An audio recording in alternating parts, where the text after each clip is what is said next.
Hey there, this is part 3 of what will be now 4 parts to the Elven, Dwarven, Gnomish, Undead Ruins.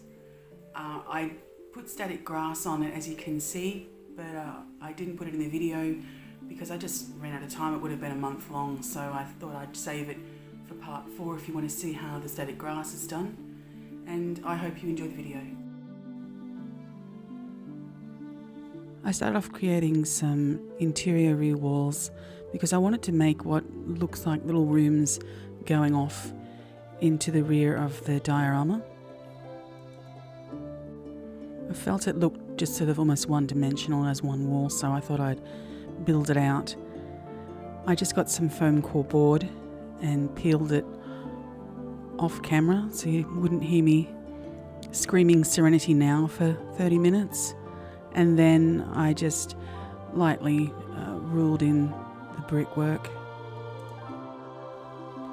Once again, I've used the ruler as my guide and my not having to measure tool. It keeps everything in the same dimensions for me, and I don't have to worry about measurements. I just rule my initial brickwork out with the first and the third and the fifth line and so on, and then for the second and fourth and sixth I just use the first guided lines that I drew. I don't have to measure those either. I just use that little hole in the ruler, lay it over the top, and away I go. Really quick way of doing the bricks. It also helps you stop making mistakes when you get that sort of crazy brain fart going on when you do bricks and keep messing them up.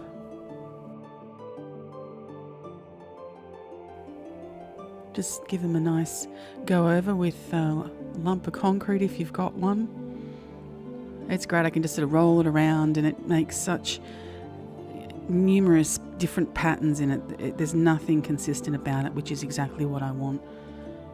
It's completely uneven and very much like brick or stone.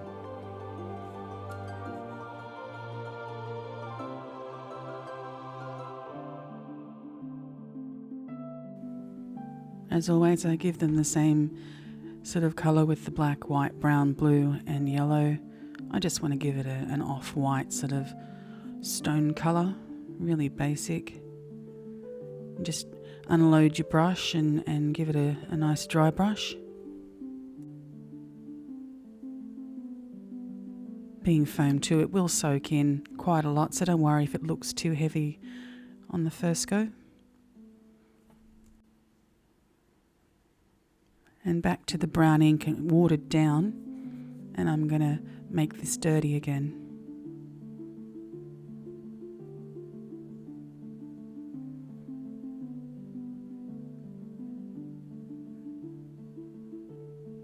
Put quite a bit on because it'll soak in and bleed, and it almost sort of disappears into nothingness. It just becomes what looks like a dirty wall.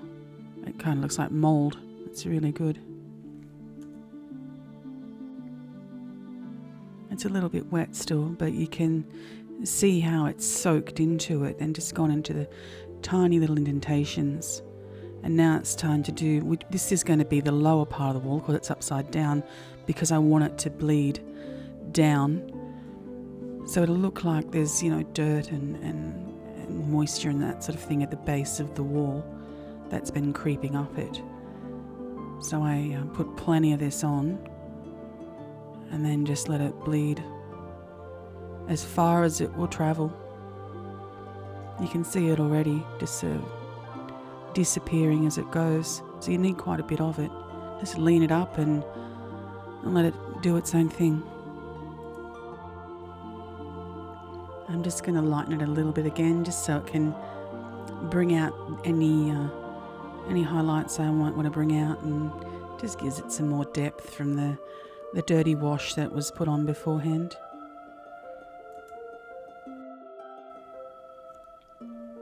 I just used a piece of XPS foam to cut some slices of what will just be some wall ornaments, I suppose you'd call them.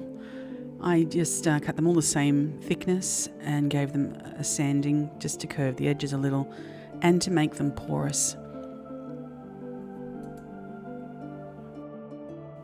I just drew whichever pattern I wanted and made sure I utilised the shape of the pencil to do this.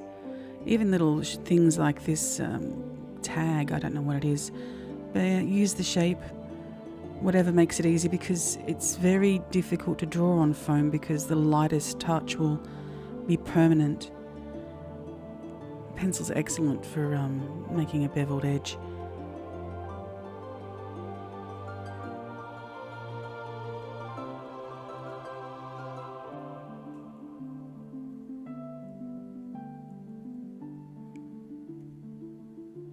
When drawing on foam, you have to do it so lightly the first time around because you can't erase these mistakes if you make them. So you want to make it so it's barely a mark at all until you've got it right. If you're not much chop at drawing, you might struggle with it. But do it super light otherwise. And also stick to basic irregular patterns if you struggle with drawing. That way it will still come out looking good no matter what you do.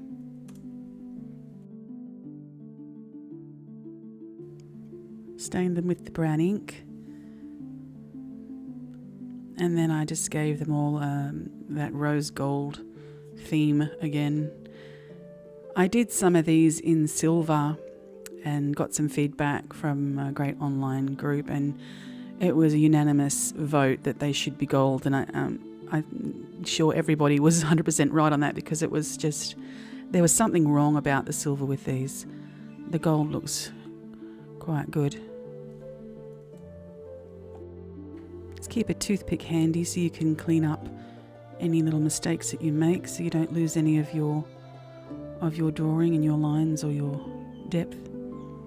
I gave them another little go over just to dab on some highlights and make it a little more inconsistent so it would look a little more like metal rather than just a gold slab.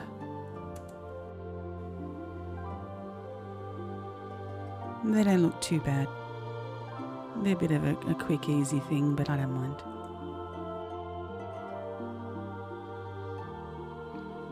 I decided to do some little tiny whimsical paintings. These are Bob Ross paintings. I thought I don't know what got into my head, but I just wanted to put them in there. I thought that was a cute idea. I just thought I'd show how basic this kind of painting is. You only need a few colours and a couple of layers, and because you've got the brown ink behind it, it's your base. It comes through. It makes it really, really easy.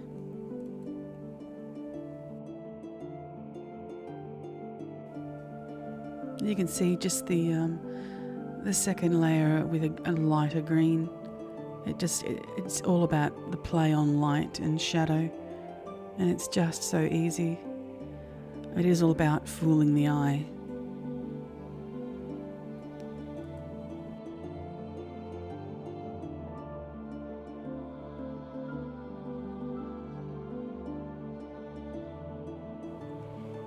I think with painting it's really just about pushing paint around and knowing how to take it away. I think a lot of people are frightened of painting, and it's about learning from mistakes, but also about learning how to clean up mistakes really quickly. If you have tools ready to remove paint as fast as you can put it down, then you're not going to have problems with mistakes. And if you're not worried about making mistakes, you're not going to make so many of them.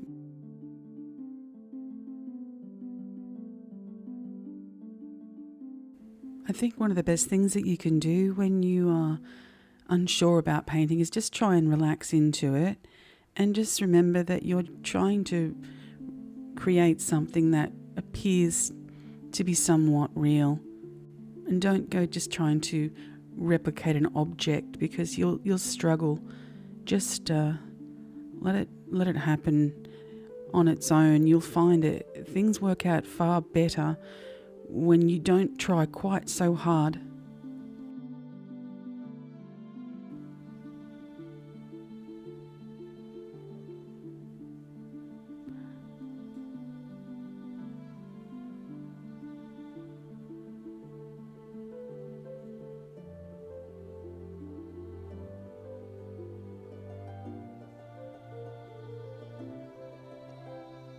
That toothpick's a great little tool. It's almost as good as my lump of concrete.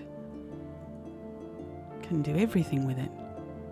That turned out quite a nice little picture that no one will ever see on the back wall. Sometimes I have to question my own sanity when making these things, but they were fun to make and they look nice. Those designs are super easy. Didn't have to worry about making mistakes too much with those. And there's a little Bob Ross paintings. Very cute.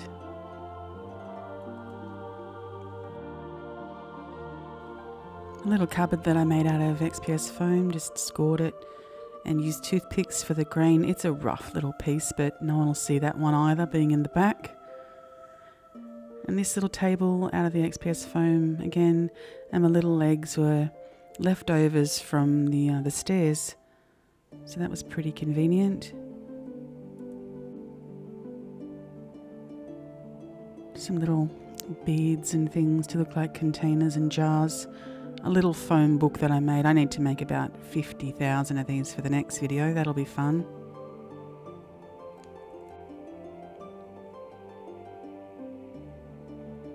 Making the leaves for the vines, I just used a sponge and mottled, and I did them different colours on either side so there'd be variety with the leaves.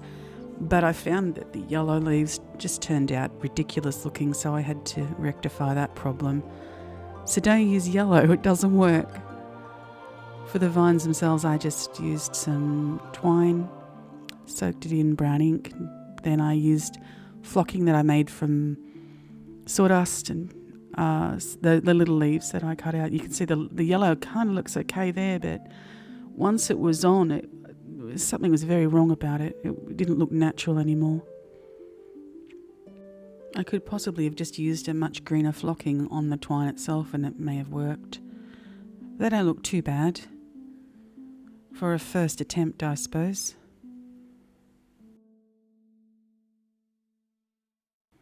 I just put down some soil. I did it off camera. I didn't think you needed to see me applying dirt. But I just put down some Mod Podge and some soil from my garden. Remember, if you're using your own soil, sieve it and then put it in the oven and kill anything that may grow on it, like bacteria. Otherwise, you'll have a living diorama.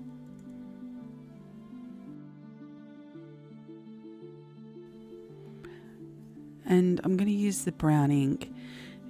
It gives not only a different colour to the soil, so it makes it kind of look like it's a little bit wet, a little more earthy and darker, but I also do it so I can tie everything in together in the diorama, so it meshes everything. So I will put it against the base of the wall and the base of the stairs, and even up the stairs a little.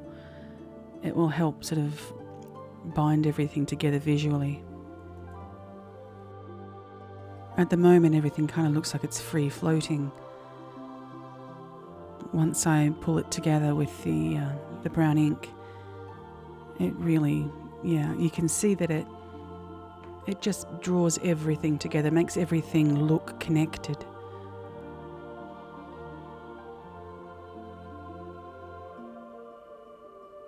It kind of looks like it's part of the ground instead of just being plonked on top. Even the dirt and the ink going up the post and against the wall, it just ties it all down.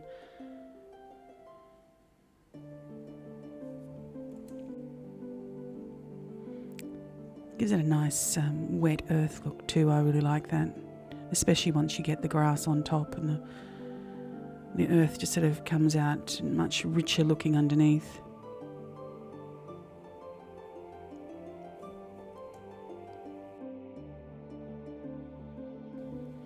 That's it for this part 3.